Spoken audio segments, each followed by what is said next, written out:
Stop chasing. This is Marcel, aka Honey Bunny Sunny, and you know I'm on a mission to make you some money.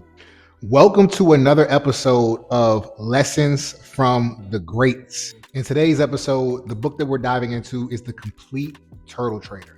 It's by Michael W. Covel, and it is definitely a must read. Listen, if you're new to my channel and this is your first time seeing my face, welcome. Go ahead and do me a favor and hit the like button, hit the subscribe button, and we'll jump right into it. Now, this book, The Complete Turtle Trader, is based on a true story, okay? It's based on a true story about a guy named Richard Dennis, who was a famous Wall Street trader who is well known for his very scientific approach to getting profits. Now, in this book, he explores his journey in turning a few average Joes into Wall Street millionaires who he called turtles through implementing his strategies, his teachings. He wanted to prove that he was able to take somebody off the street and make them millionaires, and that people on Wall Street were not that special. I'm going to share an excerpt from this book so that you can get an idea of what exactly he was teaching these people so that you can implement it in your trading. I'm going to read from the book, and then I'm going to break down each of the things that he talks about and give my opinion. So today's excerpt is actually coming from page 55. The turtle's core axioms were the same ones practiced by the great speculators from 100 years earlier. 1. Do not let emotions fluctuate with the up and down of your capital. 2. Be consistent or even-tempered. 3. Judge yourself not by the outcome, but by your process. 4. Know what you are going to do when the market does what it's going to do. 5. Every now and then, the impossible can and will happen. 6. Know each day what your plan and your contingencies are for the next day. 7. What can I win and what can I lose? What are the probabilities of either happening? So now we're going to dive into these a little bit deeper. The Oxford Language Dictionary defines axiom as a statement or proposition which is regarded as being established, accepted, or self-evidently true. In other words, something that's generally correct amongst a large group of people. Axiom 1, do not let emotions fluctuate with the up and down of capital. Now listen, y'all, this is incredibly important to understand, and I see why it's the first axiom, okay? Your emotions can create a downward momentum if it is not balanced and even, okay? You need to have an emotionless existence when it comes to trading. I'm going to tell you why, right? When your capital is up, if you are too high on that, then you can find yourself taking bigger risks than necessary because, again, it's like looking at your account and being like, oh, it's in there. I can do this. I can afford this, but not actually following the budget that you've set for your capital, right? Think about your capital like a budget. Yeah, you may have it, but if you're looking at it as like, oh yeah, I can do this, I can do this, I can do this, and you're not strategic, you can find yourself losing a lot of money quickly. Also, when your capital is down, you don't want to beat yourself up, right? Because that is going to create a downward momentum. You're going to lose your self-confidence and find yourself making even more mistakes or trying to overcompensate to get it back up to where it was. Axiom 2, be consistent and even-tempered. Now, this piggybacks on axiom 1, right? You have to make sure that you keep your temperament even, right? You don't want to let any trade take you too high or low, okay? The same way that you have to show no emotions with if your account is up or down is the same way with when you're trading, okay? If you see an opportunity, the best thing to do is stay cool, calm, and collected, right? And ask yourself, does this opportunity align with my strategy? Even if it looks good, if it doesn't align with your strategy, you may opt to not take it, okay? That would be the smart move.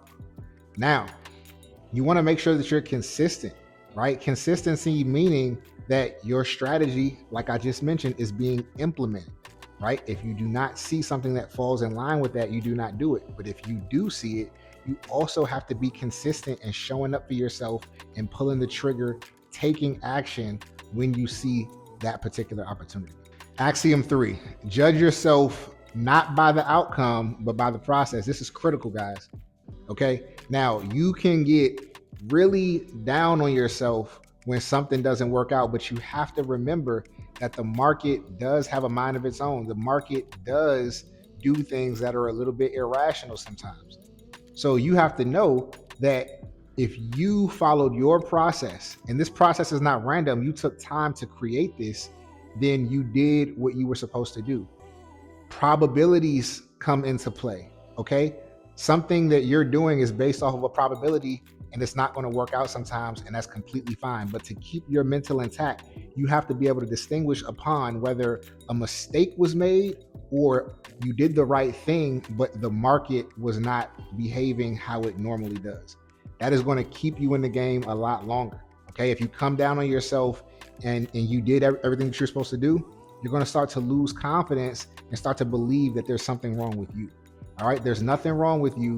This market just moves at a different pace in different seasons at different times, which is what creates the probabilities that we know in the market. Okay, if something is high probability, you still take it. Axiom 4. Know what you are going to do when the market does what it's going to do. This is so good, right? Because the market going to do what it's going to do. You know what I mean? The market is going to do what it's going to do, and you got to have a plan for when that takes place. What is the market going to do? The market is going to go up and it's going to go down. All right. You have to be able to understand what your targets are on the way up or on the way down. You got to know when it's time to get out, right? A lot of times your targets will be hit, but will it take place in the time frame that you suspect? Right? You got to be clear on the signs that are saying, no, that's not going to happen. Right? You got to know, okay, if the market does this, then that means that it may not get to this target by that time. So I need to have a game plan for when to get out, just in case the market doesn't move with any sort of clues that it's going to get to the place that I'm riding it to. All right? Very important. Axiom 5. Every now and then, the market is going to do the impossible. Right? This I like this one actually, because this is like, it's so true, but it can go both ways. Sometimes the market will do the impossible, meaning it could take your money. It could wipe you out. You could have the perfect setup and it will wipe you clean. Something that you might have not even been able to calculate in your predictions because it was so irrational for that to even be something that could happen. Things like this could come when the president is speaking. This can come around, earnings, right? This could also come from news that you just cannot predict, right? So it's important to understand this, right? It could also happen in your favor. You might be in a swing and something takes place and now you're up 400-500%, right? You want to guard against the downside for the impossible by having a stop loss. I don't typically keep a stop loss during the day, but if I'm swinging, I got to keep a stop loss just in case something like that takes place. Now, if you are swinging something and something like that happens in your favor, you can now be up 400, 500, 1,000% completely irrationally, and now you are faced with a decision. Are you going to go and risk that money and try to make more, or are you going to take a deep breath, settle into the fact that, okay, this is not something that typically happens. How can I maximize this without being super risky while I'm in this heightened emotional state? And what I would recommend is just taking a day off.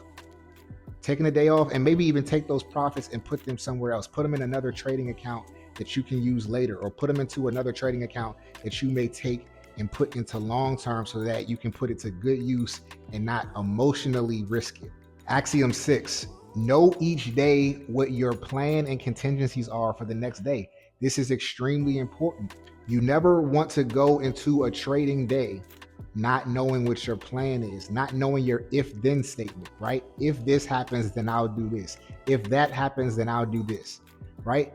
If you do not have that situated before the next day, you are operating behind. You are trying to catch up, right? You are playing a very risky game.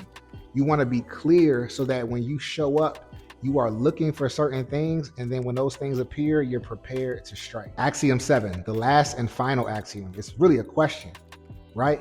What can I win and what can I lose? And what are the probabilities surrounding this? This is very important, right? In some previous videos, I've given you guys some exercises that you can use to go and manually find the probabilities of the strategies that you are implementing, right? So if you are using the strat method and you're using the fail two down, you can go back and look at how fail two downs performed for a year, 2 years, 3 years, however long you want to do that. You want to take notes on what was taking place, what caused the ones to work out, right? What did they look like? What were the shapes of those candles? If you're using a bull flag or a head and shoulders or a cup and handle, you can go and find all of these on a historical level manually so that you can get your own probabilities, so that you can trade with a lot more confidence instead of just trusting the general probability that some of these people provide. Go figure it out for yourself. It will take a little time. It will be a little bit tedious, but you'll be able to trust that this indeed is a real probability. Now you need to know, all right, I got the probability now. It may be 7 or 8 out of 10 chances that it will go in my favor. It may be, 5 out of 10 chances that something doesn't go in my favor. Might want to stay away from those, right? You want something that's high probability.